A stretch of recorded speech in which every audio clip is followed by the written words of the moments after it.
Pandemonium reigns.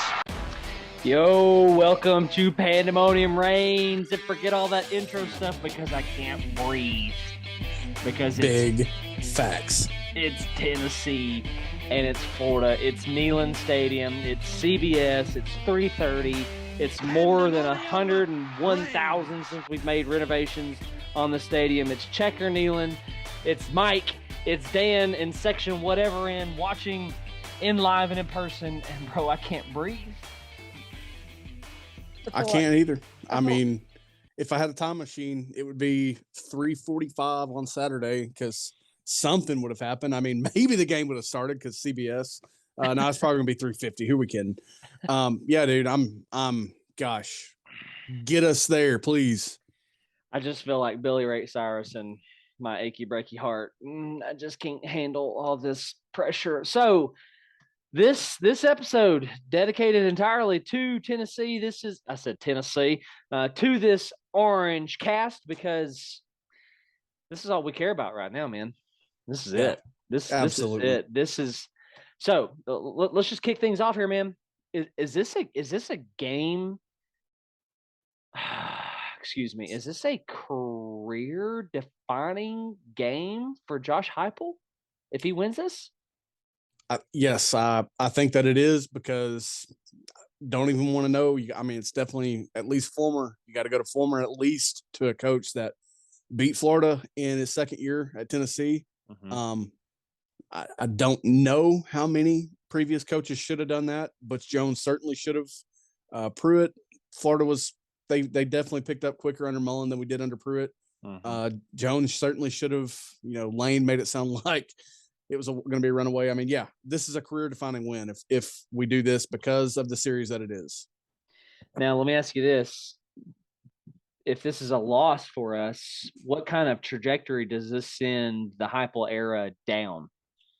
Off the cuff, it's not good because, again, a game that you should win, the voodoo of this series, it shouldn't matter at the end of the day. The players, the stats, I mean, just everything points Tennessee in this.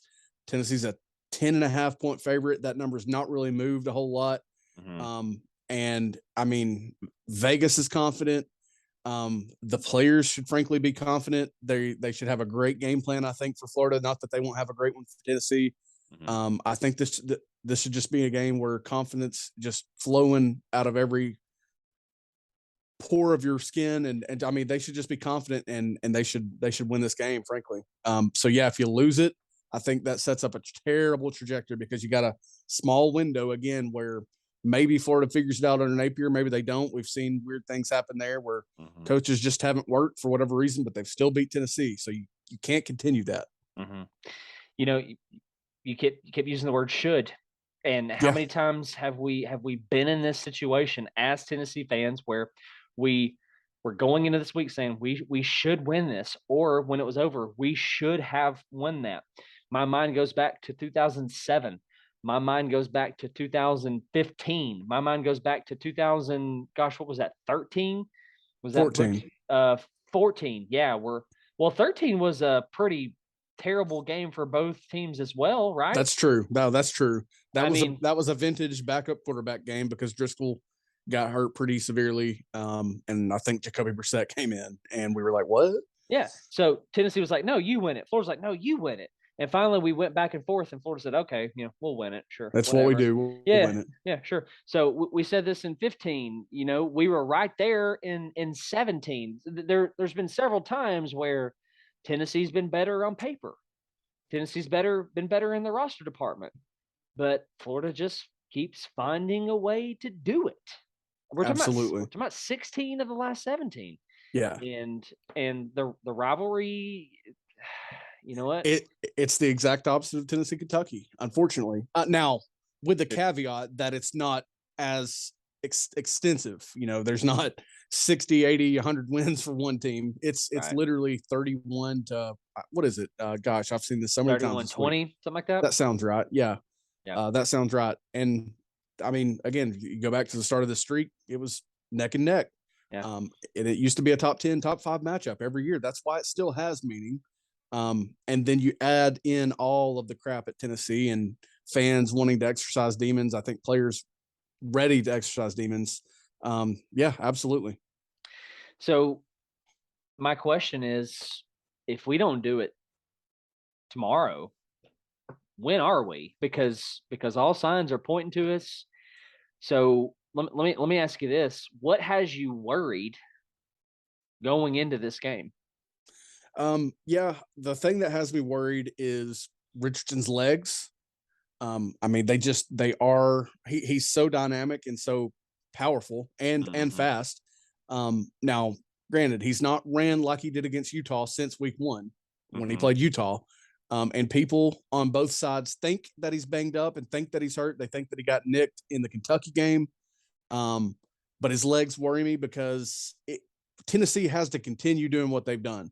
They have to continue to fill gaps on the offensive line, and they have to continue when a play does go outside to peel off of their man and corral it quickly. And then outside of him, they've done really, really well creating lanes for those backs. I mean, all of the backs have really looked pretty nice. Not many of them. I would say Etienne's probably your biggest home run hitter. The younger Etienne, Trevor, yes, yeah, or Travis, the younger Etienne brother. We're getting old, he's bro. the home run hitter. We're getting old. I've looked at this stuff too much. I'm just saturated with it, oversaturated. But yeah, they look good. And then I do like Tennessee's receiver room. I like Hyatt. I like Bray McCoy. I like Ramel Keaton. I like them all, but I like Cedric Tillman the most. And it looks like highly questionable is the best word that you can find for him for Saturday. Yeah. I tell you what worries me the most is everything that I said in the beginning of the show. Sold out, Checker Nealon, College Game Day is there, Josh Pate late kick is there, Barstool is there. Can our team handle this pressure? Because this is the first time in the Heupel era. Yes, it's only year 2, where now Ole Miss was probably, I don't know, I guess a close second is a fair way to word it. But this one's next level. I mean, Knoxville is going. Neyland alone is going to be wild, but Knoxville alone is going to be wild in itself. I mean, you're going to have the Vol Navy watching the game outside of the stadium. You'll have, I mean, it's everywhere you turn in Knoxville, all eyes are going to be on this game. So, can Heupel do a good job? And this is the part that concerns me the most. Outside of the injuries to Tillman and to Jabari Small and containing Anthony Richardson, which I think are all legitimate, can we handle the pressure? Yeah, that's great. Because we have not seen this yet. Yeah. And you're right. It's not like they've faced it yet. These players have not been on good football teams for Tennessee yet. I mean, a lot of them just haven't. It's been of the down 15, 20 years, it's been among the worst stretch of it for these players. Yeah. So it's new to them, which I think is partly good. They don't have a bunch of, oh, you should have won that, but you didn't games. Right. So I think that's good, but boy, the pressure, hopefully they're not feeling it, because it wouldn't take much for the crowd that will be insane to become anxious and nervous. Hopefully the players do not embody that. Yeah. So if you're Coach Heupel, what are you telling these guys? I mean, are you dumbing it down, or are you calling them to the challenge? Like, how are you approaching this? Yeah, I think I'm calling them to the challenge, and I think that's what he's doing. I saw one comment, I think from today from Heupel, where he was talking about what a privilege it is for all these eyes to be on Knoxville, to be on this team. What a privilege it is. I mean, and I agree with that, because it's obviously no good, and we've seen it, to just be in the dungeon of college football and for no one to care, no one to be looking. It's good that you got these people in the media that seem, I mean, you can't convince me that they don't hate Tennessee when they're talking about, oh, game day, you had one job, Absolutely. Go to Kansas Duke. Oh my God. Yeah. I mean, I like his approach, if that's his approach to the players, and I have no reason to believe that it's not, of what a privilege this is to have all these eyes. Because if you think about these players, this is a great opportunity for them to showcase next level talent that they have, put on a show for the entire world and country, the way that Dobbs did at times, and the good players that we've had over the last few years have done. Jennings and in that 2016 game, and Derek Barnett in that 2016 game. I mean, took it over. Goodness, man. Yeah, he took it over. He absolutely did. So again, I agree with him. I hope that's his approach. What a privilege it is. Just go execute the way that you've done in the start of the season. And there's that word again. It should be a very positive outcome. No, I'm in total agreement. I think if I'm Heupel, I'm saying, hey dudes, this is why you came here. Tennessee, Florida. Let me tell you about when I was back in Oklahoma, what Tennessee, Florida was, from an outsider perspective. Yeah. I don't listen. I'm a youth pastor, so I'm in a younger culture most of the time, and a lot of these dudes just don't know about this rivalry. But in the '90s, this was like the rivalry of the conference, and even before that, it was Tennessee, Bama. So I'm telling you, listen, if you didn't come here to play in this game, don't strap it up. Just stay in the locker room. We'll figure it out without you. I don't want to dumb this down, because there's 100,000+ dudes and dudettes out in that stadium who paid a lot of money to be here. Go play your rear end off. Do what we do. Put points on the board. Move the chains. And let me get into a thing that I'm worried about here. This is going to segue well. We cannot get behind the sticks offensively, especially early. Yes. Which is what we're doing. We did it against Pitt. We've done it against Ball State. Well, excuse me, not against Ball State, against who was that? Akron. Just slow starts. I don't like this. I feel that if we can get ahead early on a Florida, kind of like we did against Missouri last year, where we just put points up quick, fast, and a heartbeat, then Florida's going to go, oh crap, right? Yeah. And we will make Anthony Richardson extremely uncomfortable. And again, rumor is that there is some kind of injury that he is dealing with. Either way, let me just say this. I don't know what he's dealing with. Even if he isn't, I don't know that I still like him as a passer. Yeah. I'm like, this is going to sound weird. I don't know a better way to say it, but the way that he's played against Kentucky and USF, because he played fairly well against Utah. I mean, honestly, good win. And feisty, scrappy Utah. Sure. But the way that he's played since then, I'm kind of like, yeah, dude, I hope you haven't been at 100%. I hope you've been playing hurt, because what are you doing? Like, what are you doing? And again, if he's healthy, he's a fantastic talent. His running ability scares me more than his arm, but his arm is huge, and he's a great athlete. Yeah. Now I will say I don't love what he's got to throw to. A lot of similar dudes where they're just bigger guys that don't necessarily, back your defense way, way up. In fact, I hope Tennessee presses up more than they've shown to this point, especially a guy like Kamal Hadden, because I think he could really, really get good opportunities on Saturday. But, I like Pearsall probably more than the others to transfer from Arizona State. But, the other guys, they don't put that fear of God in me like Florida's had before.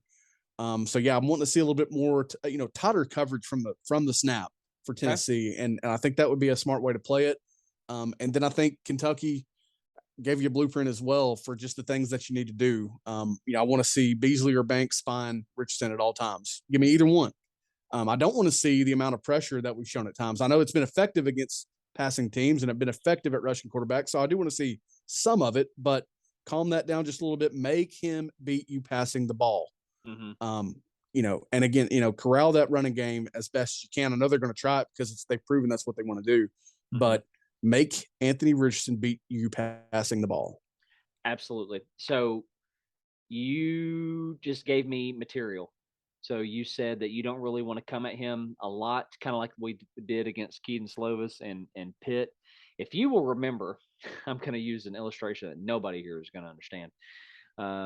Mike and I still play NCAA 14. Years ago, we ran a league with multiple people, and we met a very good friend out of the state of Mississippi. And this guy would love to hold on to the ball and play keep away from you. And I told Mike, listen, all you got to do is just give him the short stuff, because he's going to make a mistake. Play the long game. Don't try to hurry up and get off the field. Play the long game. I think if we can play the long game with Anthony Richardson, he's going to make a mistake somewhere. Great point. But at the same time, here's my concern. If we get in some 3-and-out situations for our offense where we're, not move the chains, 3 and off the field, but I'm talking about 3 plays off the field. And then they put a drive together where they run it with Etienne and they run it with Wright, they run it with Richardson. They put like an 8 or 9, 10 play drive together.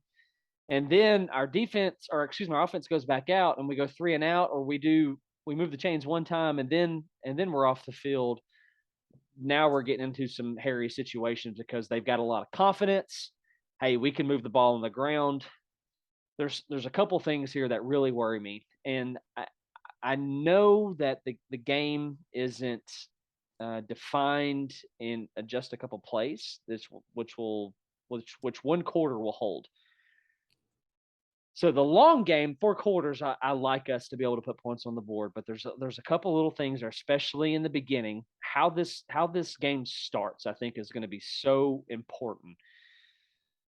Because I don't think that we can give these guys confidence, especially like a worst case scenario for us is they move the ball. Let's say they take the opening kickoff, they move the ball pretty well with the running game, run up the middle. Richardson finds a 15-yard pass there, a 9-yard pass here, and then throws his first touchdown pass, let's say from inside the 10. Now the dude's got confidence. Oh, I can do this, right? Not what we want. Not what we want at all. So there's several things there that worry me. So we've talked about that a little bit. Now, what makes you look at this and go, I feel so good about this? The things that make me feel good are what we do is we run plays. I mean, honestly, we run 80, 90 plays a game. If you can do that, you're going to severely challenge the defensive front. Yeah, the secondary, but they're probably going to have a little bit more stamina than those guys in front that are going to war every down, especially big number 21. Gosh, I can't remember his name. Big number 21, 400-pounder for Florida. You're going to challenge the heck out of that guy. Brenton Cox, you're going to challenge the heck out of him. Gervin Dexter has already played Desmond Watson. Thank you. Yeah. Gervin Dexter has already played like 150 or something crazy snaps this year. I mean, you're going to challenge those guys. If you just seriously drive the field, and I'm not saying Tennessee, take time off the clock, change what you do, but I'm saying if you pick up first downs on your way to a touchdown or heck, even a number of field goals, then you're really going to challenge them and make life heck for them in the fourth quarter and third quarter. Run as many plays as you can, bring that tempo. I love our tempo in this game. Love it. Now, here's the thing that I love. If Ventrell Miller is out of that game, the middle linebacker there at Florida, and I'm not saying they don't have other dudes, but there's been so many people break down how important he is. Quarterback in that defense. Yeah. Quarterback in the defense. It showed against USF when they almost gave up 300 yards rushing. Hey, guess what? USF also has a very dynamic quarterback. Yeah. Probably not the passer that Hendon Hooker is, maybe even a better runner, but he's dynamic. And he was part of that run game, and they almost ran for 300 yards against Florida. South Florida almost ran for 300 yards. So I like our game running the ball if we can get Hendon involved with smart design runs, not your crap, hey, we're going to run a draw here. I don't want to see a bunch of draws. I want to see them pushing them outside, making them run sideline to sideline. I think these things factor greatly in Tennessee's favor. And then the depth of that secondary is not what it usually is for Florida.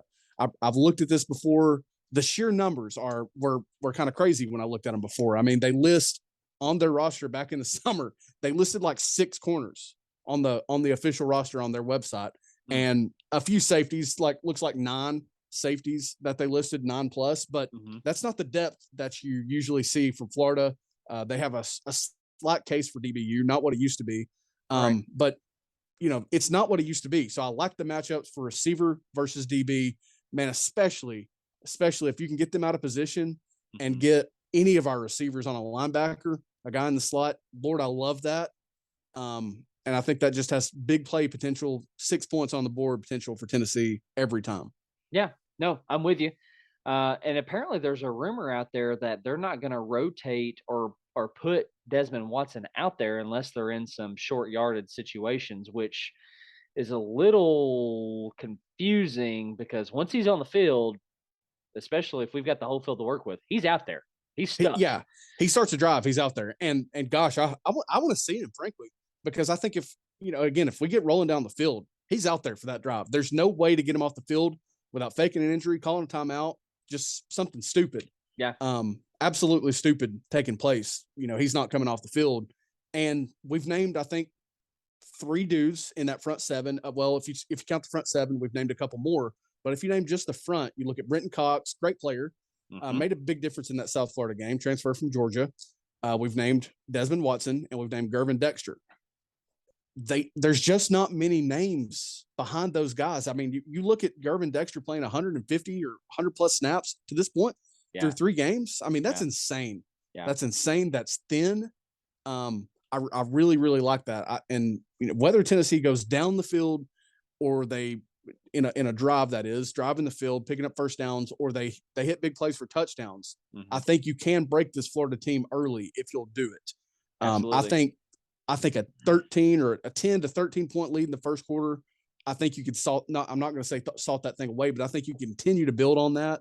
And if you make Florida pass from the standpoint that they're trailing, I mean, again, just talking about increasing your win probability, I think exponentially. Yeah. I want to talk about Hooker running for a second. I think that Hooker brings quite the weapon to the table with his legs. However, I think there's a little thing that he can do, and call me crazy for this. There's a little thing that he can do that will frustrate the heck out of Florida, and that's simply just sliding, because they won't be able to get the shot on him. Yeah. Either slide or get out of bounds, because it's not that he's a careless runner. It's almost like he just doesn't have his feet underneath him when he runs. He just kind of does whatever he does to dodge, and he doesn't have his feet underneath him, which really worries me. But, I get to see a lot of high school ball up close. It frustrates defenses when a quarterback takes off running and you don't get to even bring him to the ground. He slides, you want the tackle at least. So if he can do that, maybe some zone reads and on 2nd 2, or, even in the red zone situations where he can slide or get out of bounds and just kind of piss the Florida defense off. So yeah, I think there's a lot to be excited about on our end.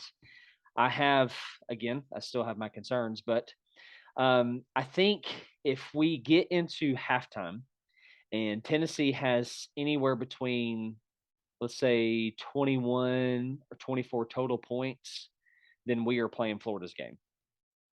Florida has us playing their game. I think we're going to need a little bit more than that. And that will be the indicator that we're playing their game or they're playing our game. Does that make sense? Because Florida is going to want to chew clock, right? Listen, absolutely. You can't run plays if you don't have the ball. I mean, it's an age-old approach to this. Can't do it. Also, fans, don't be surprised if you see a lot of fake injuries, because that just seems to be what happens in these big-time games. But I think if we're looking at, let's say a 21-13 Tennessee lead going into half, Florida, I guarantee you, Napier's going to walk into that locker room saying, guys, we're good. Yeah. We got this. We can do it. No, I'm with you. I if Tennessee's going to start fast in a game at all this season, because they've not done it yet. We've talked about it. If they're going to start fast in a game, this is the week to do it. Because I think you can just, it looks like Anthony Richardson's not totally comfortable, whether he's healthy or not. But if you put that extra added pressure, plus the environment, plus the depth that we talked about, being thin, and not necessarily being able to have just the dudes to stretch the field necessarily, then I think you make him start itching, man. I think he gets itchy. And I don't necessarily think kind of like I've talked about with Will Levis before, I don't think he trusts what he sees a lot of times. I think there's been times where he could have made throws. The throw was there, and he just didn't do it. So again, if there's a game that you're going to start fast, make it this game, because it's just an opportunity to bear them early, I think. Yeah. And just take the life out of them and the fight out of them early. Absolutely. No, I totally agree. And if I had to choose, do I want this to be a slugfest or do I want this to be a shootout? Give me the shootout, because I don't know that Florida can handle that pressure. But if it's a slugfest, I don't know that we can handle that pressure. We just haven't proved it yet. We haven't. Yeah. I mean,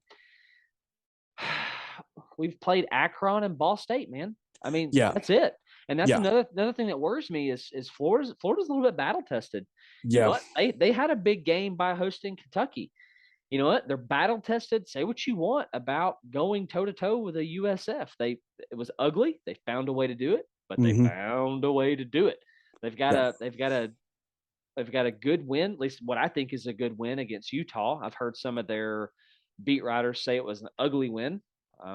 Okay, agree to disagree. But nonetheless to say, we've played 2 high schools and they've won some battles, and so that Yeah. worries me a little bit. No, they've played 12 stressful quarters. They really have. And Tennessee's played 4 stressful quarters, and in overtime, if you want to look at it that way. Yeah. But the other battle tested, I hope that it's worn them down. I don't think that they probably worn down coming into week 4, but there's injuries on both sides, both teams. I do think that Ventrell Miller is probably a worse injury to have. I think you'd rather be without a Cedric Tillman than without your middle linebacker facing the tempo that Tennessee will bring, whether it's successful or not. That's gonna just be added pressure to get the play in, know where you're at, have any idea of what's coming. And there's been mixed reports. Some people have made it sound like there's not a chance he'll play. Others are saying that he's gearing up for it. If he's not at full speed, though, if you put Tennessee's 11 out there against a 10.5 or a 10 for Florida, I don't think that bodes well. It's just going to be very fascinating to watch whether he's able to go, what speed he's at, all those things. Yeah. So historically, this game, and I think this is something that Philip Fulmer used to say, that this game usually comes down to who wins the rushing battle. I don't necessarily think that's the case this go around. I think that we can win this game through the air. However, what is our ground game going to have to do in order to win this game, you think? I want to say I said this around the Pitt game. I don't know for a fact, and it could have just been us talking. But I think around the Pitt game that I said if Tennessee runs for 100, $125, $150, then it's bad news for Pitt. And I don't think Tennessee did that when you factor in the sacks and the things like that. But I think there again, if Tennessee pushes, I'll say 150 rush yards, then I think that's a win with ease. Okay. But I think as long as you're above 75, approaching 100 yards, then I think that means you're finding your usual success in the pass game. Tennessee does love to run the ball. That's a misconception that we talked about, the fact that it's an air raid or something like that. They love to run the ball. I'm giving Hendon Hooker at least 10 design runs this game if it's me. That's just what I'm doing. I think that's fair. Make them stop it to the outside. Make those guys run sideline to sideline. If it's a 3-yard pickup, if it's a loss of 2, they had to run it. You did too, but I think your depth prevails in that matchup, and I think that you then could run things off of that. I think that there's twists that they could show off that speed option if they wanted to, and I think that's probably just something that they wanted Florida to have in their mind when they're preparing. But man, I want this. I want the runs. I want to test the edges. Absolutely test the edges in this game, and I want it to be probably at least 10 times with Hendon Hooker. I love that. I love it a lot. Make them defend everything. Make them defend it all. Going back to this Pitt game, we just didn't rush well. Of course, we didn't rush much, period. Jalen Wright led us 9 carries, 47 yards. Hendon was not well. I say right behind him, but he was 15 for 27. Jabari Small had 10 carries, 17 yards. So not good. That was good for 91 total yards. Still found a way to win, where Abanikanda for Pitt was 25 for $154. So the good news is that we found a way to win when we lost that rushing game. The bad news is we really lost that rushing game. Yeah. And I don't know if that we can keep doing that. No, not sustainable. And the game is not what it used to be in terms of defense and running the ball. It's not what it used to be, but it's still such a benefit when you can do it. And that's what Florida's trying to do. They love to run those traps. They love to pull those guards, man. They love to create those lanes for those backs. And of course they love to run Anthony Richardson when he's healthy. Absolutely. It'll be fascinating to see where he's at. I think we'll learn early. We're going to learn early in this game, I think, how it's going to go. And I think early play calling within the first 2 drives for each team are going to tell possibly the entire story of where these teams are at. Yeah. Not only that, I think we're really going to find out the Hendon Hooker of 2022. That's You know what I'm saying? Absolutely couldn't agree more. Because we so far we've seen a different one, but let's keep it on conversation with this rushing attack. The ability to run is so mental for the Q. If we get into a 3rd-1 situation and we're late in the 3rd quarter and we haven't been able to run, Hendon's going, all right, well, it's on me again, right? But if we can, if we're getting, let's say, 4.2 yards per carry or 3.8, then Hendon's going, cool. It ain't on me this time. We can get this, right? I can breathe a little bit, which is huge for him. Like he just kind of strikes me as the guy, not that he can't handle the pressure, just more so like, hey, can we can y'all help me out a little bit? Yeah. But anyway, so you know what? I'm so terrified of being hurt. No, I feel you. You mentioned earlier today that Florida has 10 plays of 20 or more on the season, and I just want to mention what Tennessee has. And I told you as well, I didn't verify this, but I would bet if Florida has 10 plays of 20 yards this season, I would bet that 9 or 10 of those are running plays. Richardson's long pass on the year is 33 yards, so at least he has one of those, if that. Okay. But Tennessee has 20 plays of 20 yards or more, exactly 20 plays. Okay. So twice as many there. But let me interrupt you real quick. Inferior opponents. Yes, absolutely inferior. Tennessee had 5 plays of 20 yards or more against Pitt. The other 15 came against Ball State and Akron, and the 5 against Pitt were all pass plays. Now, again, I think that Tennessee could hit 5 pass plays of 20 yards or more against Florida. I really do. I think those opportunities will be there. I think Hyatt's a burner, and he could do it whether it's a line of scrimmage throw on a screen, or I think he could do it burning those guys deep or taking a slant to the house like he did last week. Mm-hmm. Different level of opponent coming, no doubt. Sure. But I really, really like this pass game. As long as the front holds up, and they've proven to be a better pass blocking team, Tennessee, then I think that the pass game will have success with or without Cedric Tillman. Yes. And I think if he can go, he probably will go. I mean, it's the Florida game. It's just what you got to do. Right. You got a bye week coming. Do you think, as far as pass pro goes, do you think that the front for Pitt is better than Florida? And if you do you think that Brenton Cox is a better pass rusher than anybody that Pitt had? I think it is. It's somewhere between very possible to very likely that Brenton Cox will be the best edge rusher that Tennessee's faced. So I'll be fascinated to watch. He's gonna line up on both sides. Mm-hmm. So I'll be fascinated to watch Darnell Wright and Gerald Mincy line up against him. Mincy's ready for it. He's been tweeting at him since, I think, after the Pitt game, talking about, I'm ready for you, bro, or what have you. So I think they're ready for it. And frankly, Pitt has a little bit more of a tendency to rush you right up the middle. They've got those tackles. And I think they're a deeper group. I think they've got a deeper group than Florida's got, but probably Brenton Cox will be the top dude that they've faced so far. And again, I like this team in pass pro, so hopefully they hold up, or Tennessee finds a way to use that, aggression and that ready to jump the snap mentality of Brenton Cox against them. Mm-hmm. Yeah, I think this game, just on this conversation right here, I think this game is going to come down to our offensive line versus their front seven.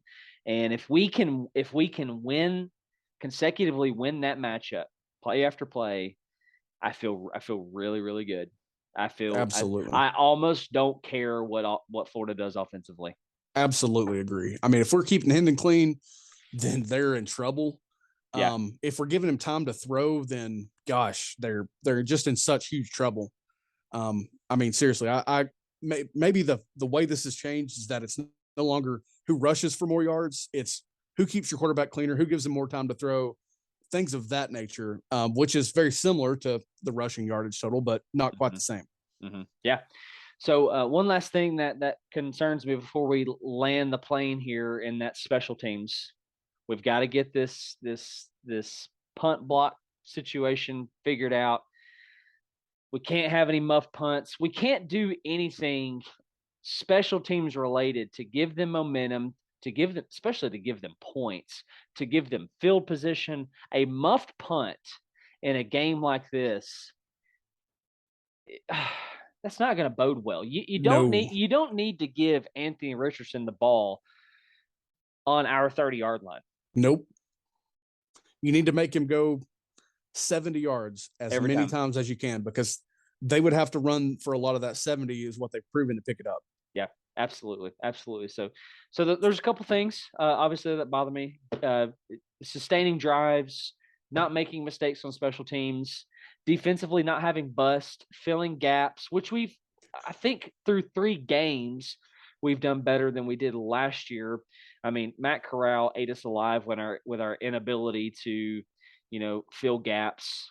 A couple other Qs that we played last year did the same thing, but Matt Corral just still haunts me.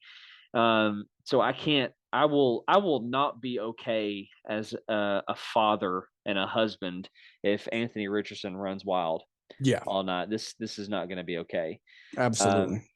But let's begin to land the show. Give me I know that we've already done this. We did this at the beginning of the season, but a lot has happened since then. So give me a final projection. Tennessee, Florida. All right. I had this in my head a minute ago thinking about this, and I literally already forgot what I was going to say. So kind of winging it just a hair. Tennessee 37, Gators 23. 37-23. So how does that mean that unfolds? So Tennessee, I think the Tennessee offense as it stands is going to be good for about a touchdown per quarter plus against good to above average, not necessarily elite defenses. Florida, I think, will be settling for some field goals with that 23. That would be roughly 2 touchdowns, 3 field goals, or that's what it would be. They do have a leg. Crowd will be a factor of that. Execution will be a factor in that. But again, that's just, I think I like the matchups well enough to say Tennessee 2 touchdowns, covering that 10.5, going out, forget the streak. Okay. All right. I'm going to say 35-24. I'm going to say that our nightmare scenario of the start that we've talked about actually happens, that we get off to a slow start, because it's what we've done through 3 games. It is our current history. It's what we're doing. However, our defense steps up, which is, again, what we've done this year, holding them to some field goals, hopefully some missed field goals. Offense starts to pick it up, and when it does, it turns out to be too much for Florida and for Anthony Richardson, and it gets to a point where Richardson feels like he has to win this with his arm, and he just can't. He seems like, honestly, like all bias aside, he seems like a really good kid. He does. He speaks really well. He seems friendly. Seems like a really good teammate. However, right now in September, at the time of this recording, 22nd, 2022, I don't like him as a passer. No, not at all. Not at all. I just don't like it, especially if he's hurt. If he's hurt, I don't like him as a runner. Absolutely. I mean, the kid is electric. Praying to the football gods that he doesn't have a Heisman campaign on Saturday. But I'll take the Vols 35, Florida 24. That sounds good. I was there the last time, 2 times we beat them. You and I are going to be there this time, praying that it's the same result as 04 and 2016, praying that this is a more common occurrence. And I think that this definitely will be one occurrence where the streak is broken. Let's hope for it. I'm assuming if you're listening to this podcast, this Orange Cast episode, you are a Tennessee fan. So be in prayer for us. If you're not there, make sure you're praying for Dan and Mike, because we will be there. And the last time I was at a Tennessee-Florida game, it was 2015. And things did not go well there in Gainesville, Florida. Anyway, with that said, GBO, go Vols. This is Pandemonium Reigns. I'm Dan. He's Mike. Make sure you're subscribing. You're following us. Listen, if we win this game, go subscribe, share, and follow. If we lose this game, go do the same thing, because you love us and you love the Orange. Don't give me this crap. I'm looking for a new team. Shut up. Go follow us on Pandemonium Reigns. We love you guys. Have a great weekend. God bless, and go Vols. GBO.